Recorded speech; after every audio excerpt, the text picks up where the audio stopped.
to episode 43 of the Hellbound Podcast, presented by myself, Alex Blackburn. I'm the producer and founder of the Hellbound Horror Festival, and I'm joined together at the hip by my co-host Michael Chan. How you doing, Michael? I'm good, but I feel like one of my doppelgangers after I've beaten them up. I'm exhausted. So, can you tell the audience what you can tell them about what's going on with you? And do you want to talk about your energy let's level? see.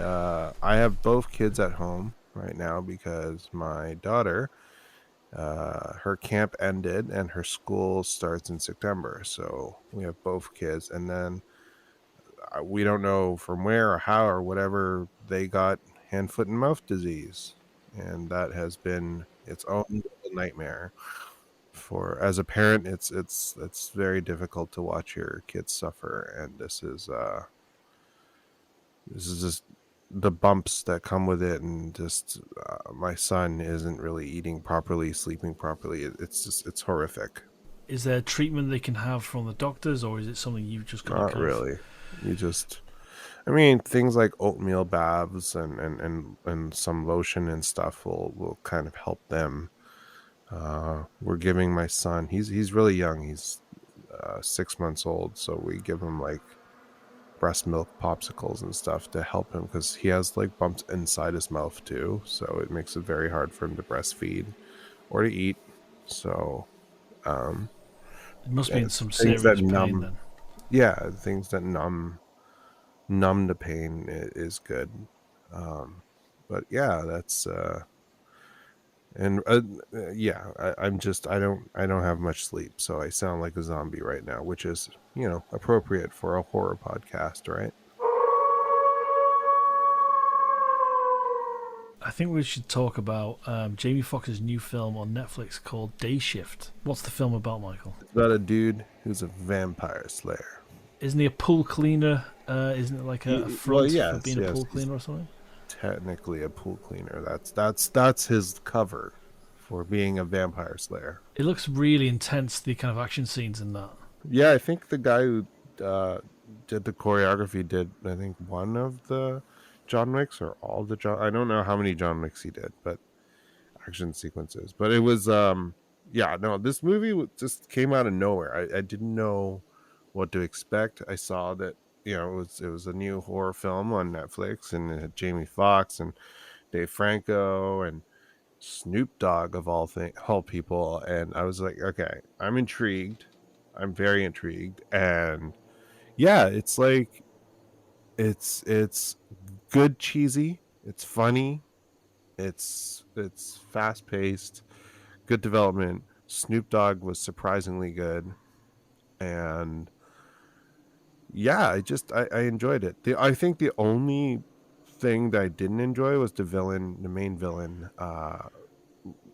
Their acting. I don't know what was going on with their acting. I think maybe it was directing, trying to make her uh be 90s cheesy, like Buffy the Vampire Slayer TV show cheesy. But I don't know. The other actors weren't. They were cheesy, but not like that. It was like stilted. Not stilted. I don't know. It's a cadence. It's the way they were talking and emoting that was different from everybody else, so made them stand apart in a way that I personally didn't like. But it wasn't distracting enough for me to not enjoy the film, because I enjoyed it very, very, very, very much. And I think I mean, I get the sense, because there was interesting world building in this film as well, quite a bit of it. Some great concepts in there for vampires, and I feel like I'm getting the sense that Netflix might be wanting to turn this into a franchise. Just think like Fast and Furious, but like not the original ones, but the more recent ones, but about vampire killing. How about that? That's the best way to describe this. It's like Fast and Furious, but vampire slaying. Was there any kind of new vampire lore in it, or was it the kind of classic with daylight and garlic and all that kind of thing? They are using the classic vampire, I guess. It's what we've known vampires to be like for forever, and they're using that. It's just I don't know how much I want to spoil, I guess, uh, about the film. It's a If little, they're, little tease, a little tease would be nice. Yeah, what's involved? it's more I think about how the Slayers work and how they have a it's like an association, like a union, and they're part of it. So that part of the world building was very intriguing to me. It's not the vampires that are new, although the way they fought was, I guess, in a way new, just in because it was just so acrobatic. Like the fight sequences were intense and really well done. Like the fight choreography is top notch, and I was just really impressed with it.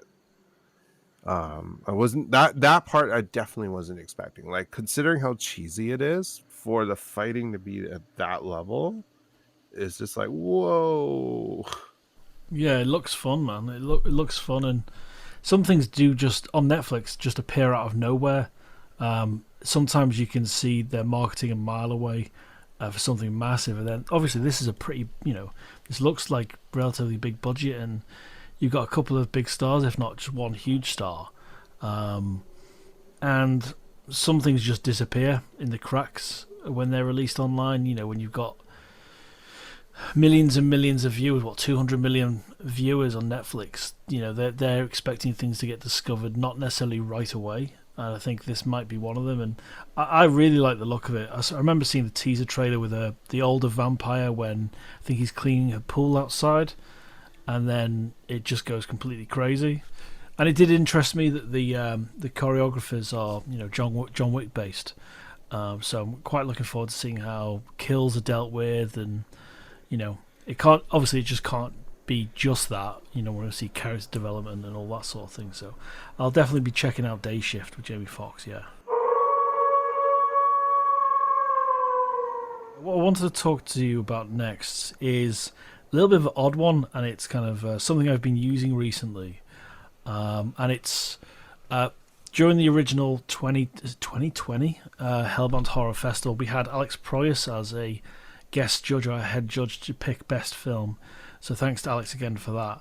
And he's been talking about and posting about an artificial intelligence framework and computer system that's called MidJourney, and how it's creating art for users, and how, because he's an artist, he's an exceptional artist for his concept art. He does a lot of his own concept art for his huge films like The Crow and Dark City, and he's been using it himself, and he's been posting about it. But it's not just a post he's throwing out, he's also making, having commentary on it itself, and where we stand when we've got an artificial intelligence that's human created, but it's creating the art through direction. And I felt very odd about it. Felt very odd using it, because I decided to use it and see what I could get out of it through artistic direction, and create film posters for the Hellbound Horror Festival film submitters. And people, the reception for it's been really nice. But I've been asked a couple of times, please thank the artist that's created the art. And then it puts me in a weird position where this is the first time I've openly talked about it in being used in the festival, and I feel very kind of odd about it. But it's another service. I pay a very small fee to use it, and it creates great art, and people are, they're really happy, and they feel even more involved in the film festival now. But I still, each time I put a series of prompts through, because we were briefly discussing it yesterday, I always kind of question whether I should be using it or not, and I just wanted to see what your take on it was.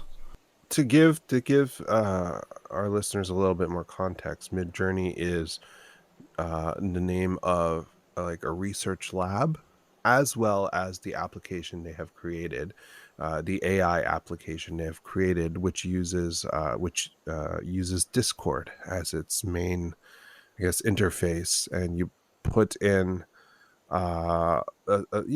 prompts, so words for what you want. For example, like if you have, you know, uh, Cthulhu suing H.P. Lovecraft in a courtroom, drawn like a Monet painting, something like that. Like, I don't know why I chose something that weird, but yeah, it's, you put that in, and I kind of want to go and look, and then they'll give you four options, like four pieces of art, which come out as like square art, so like Instagram, I guess, dimension art.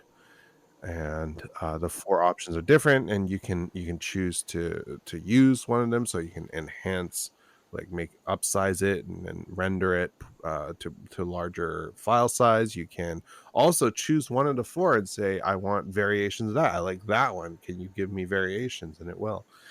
But here's the thing,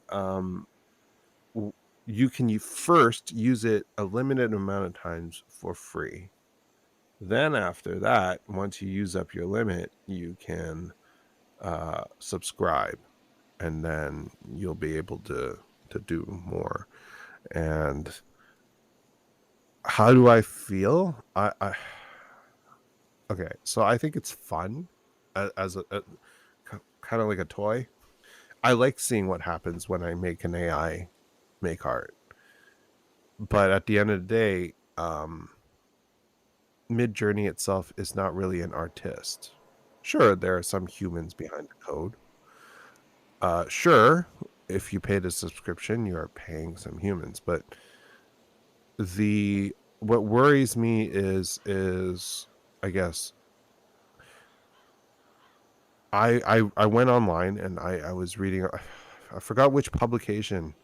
One of the major publications used MidJourney to create, I guess, the art for one of their articles, and they got an intense amount of backlash for it, because people are like, hey, you make millions and millions of dollars, why aren't you actually paying a real artist to do this? Why are you cheaping out and using, a computer, a machine, to create an art for you that you could have potentially gotten for free as well, if you haven't used up your free art, I guess, generations. So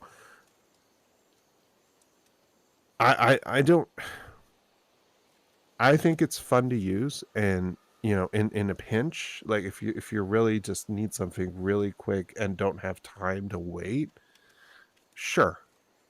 But I would save it as a absolute last resort, because personally, I'd rather pay an artist. I do understand that artists are not cheap. As an artist, mind you, not a painting or drawing artist, but as an artist myself, uh, I feel that our art is worth the price, though. And there is something to be said for something created by a human, because at the end of the day, as cool as what machines could possibly make, it's still, there's a human element that is missing, that I think people should really take into consideration. The biggest thing I like about being a film producer and filmmaker and cinematographer for work is the back and forth between myself and the client, and really molding the idea through that back and forth, and through sketches initially and influences, and seeing where my head's at, where their head's at, and really the process, like for the new artwork for the overall Hellbound Horror Festival, that was through Fiverr, that was through an artist I've used before, and that back and forth was absolutely like this conversation now. It was just like that, and it was a wonderful process, and it felt like he was designing exactly what I wanted out of my head, and I was so happy with it. With the art I created through MidJourney, It's so cold as well. It is, but you can't say like, oh man, I don't like this part of it. You can't change it. When you ask for variations, it gives you variations. It's not like it's custom. The human element is missing. It's kind of soulless, and you have no clear idea. I think through talking through it with a real artist, you have an idea of. You kind of have an idea. You don't fully picture it. It's coming into focus slowly with them, but it's pure.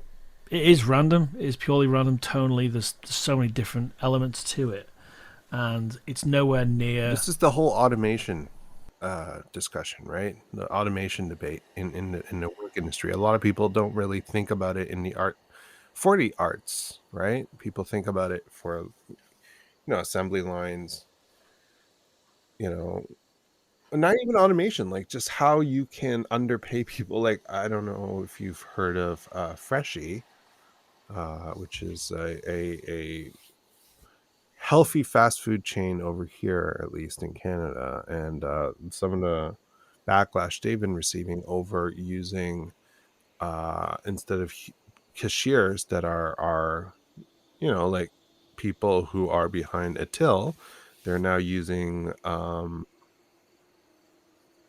what's the phrase, basically you have a screen and it's someone from another country where they can pay them $2 an hour,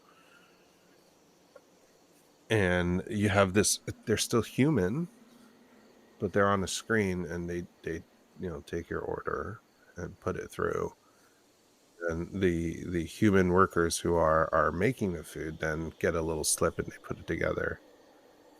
That's kind of how it's going, and that's not cool because now Freshie is saving a ton of money on cashier expense.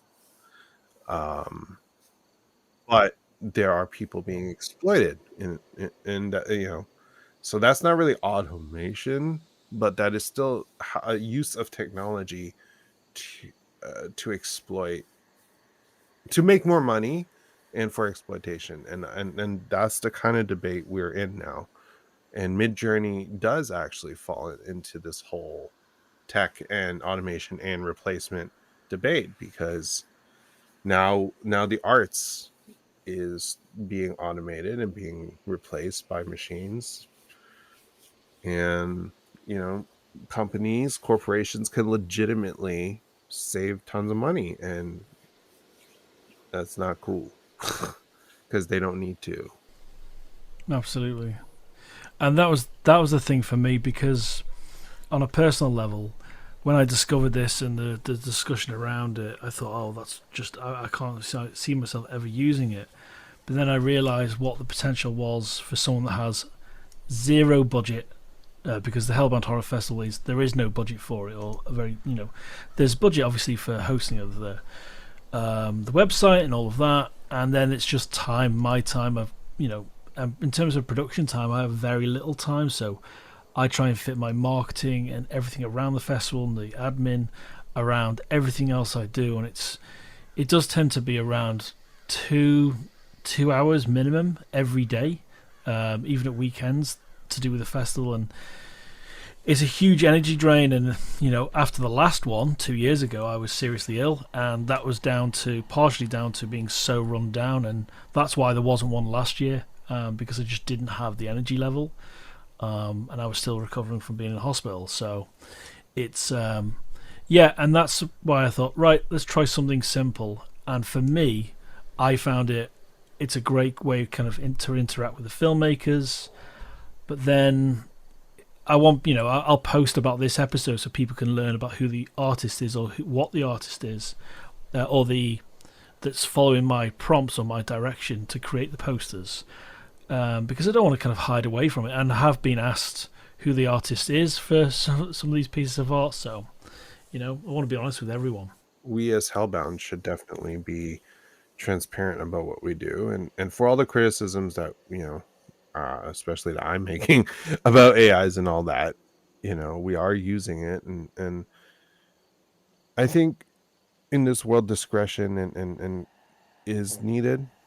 Case by case is a thing. Like, you can't paint with a wide brush. There are people Well, let's say you're from a family that doesn't have a lot of money and you're a student and this could generate a quick piece of art for you to use for a project or whatever, like that.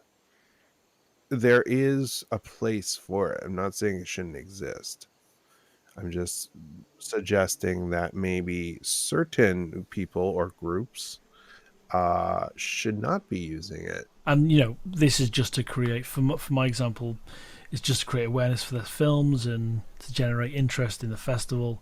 And there's, this festival runs on a zero profit, but it's just a way of kind of bringing a lot of filmmakers together. So yeah, we use MidJourney for our film festival submission artwork. Okay, Michael, I want to ask you about. We've talked about this before, maybe on a different podcast. I wanted to talk to you about Hunting Darkness and what it's like to be part of a horror film or horror short film. For those of you who don't know, is a film produced by Katisha Shaw, written by Ryan M. Andrews. It was and starring a bunch of the most talented actors you will ever find, including Katisha and myself, and also done with a crew that is one of the most amazing crew ever. And it is a short film originally created for the 72-hour horror film festival.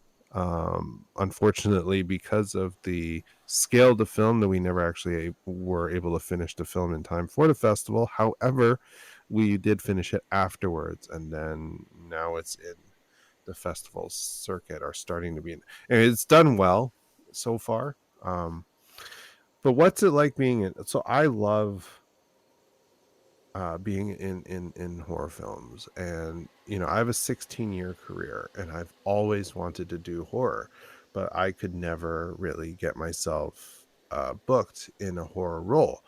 So at the end of the day, once I met Katisha, we're like, we're both horror fans. Let's do something. We want to make stuff, let's do something.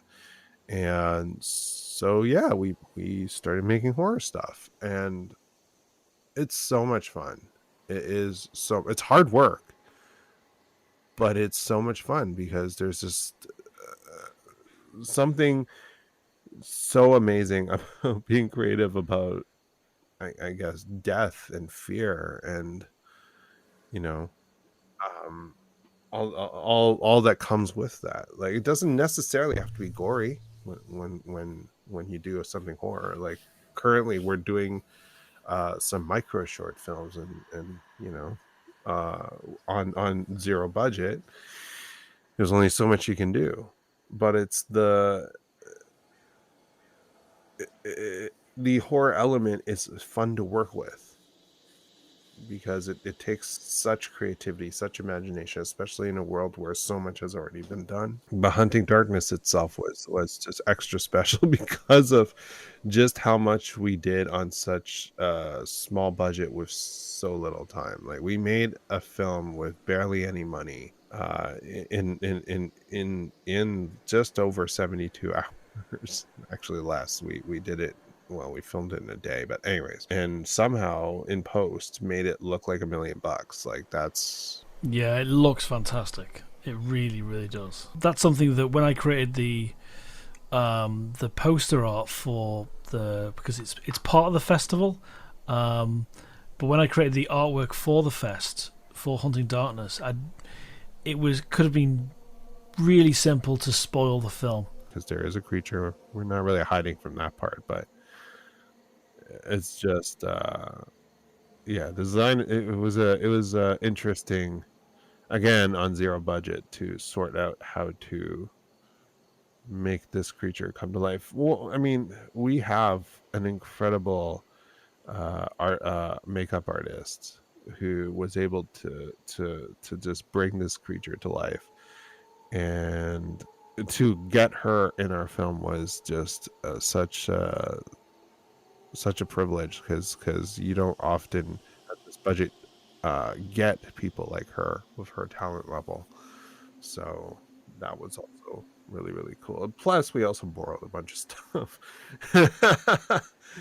which is great. Like, that's actually one of the nice things about this community is like, when you meet a bunch of amazing people and everyone is so creative and understands that you're trying to create that, so you're able to just call people and say, hey, is there something I can borrow? And then see what you can do with that. They're so kind of precious, those people or people in the industry that you can bring into a project, and they instantly understand where you're coming from. That's kind of that's where the magic is, really. That kind of collaboration. Oh yeah. I mean, I can't really say the name about it, but like Katisha and I just did one of our micro shorts, and yeah, like we were lucky enough not to have to pay for our location because we were able to borrow a friend's place because they had exactly what we needed, and it looked exactly like what we needed, and that's so rare, that we can do something like that and then be able to have a friend let us do that. So that, this is such an amazing community, really. Absolutely. I think that's about it for this week, Michael. Is there anything else you'd like to talk about or mention? I don't know. I think I'm good. I think it's time for me to attempt to sleep if my kids haven't woken up already, because it was a very early morning for me. So, yeah, guys, if you like what you've been listening to and haven't done so already, please consider subscribing or following us on your preferred podcast application or platform. And also, if there's a way to review us, please give us top score, 10 out of 10, 5 stars, whatever it is, and give us a good review. Like, any support we get on these platforms helps us to be featured, and then get us more listeners and allow us to do more for you. We are also on social media. We are on Instagram, and it is our handle is at the Hellbound Podcast. If you'd like to be featured on our social media, if you have art you want to show off, for example, send us a DM, a private message, and we will feature you. And that's about it. Thank you so much for listening, and as always, harness the darkness.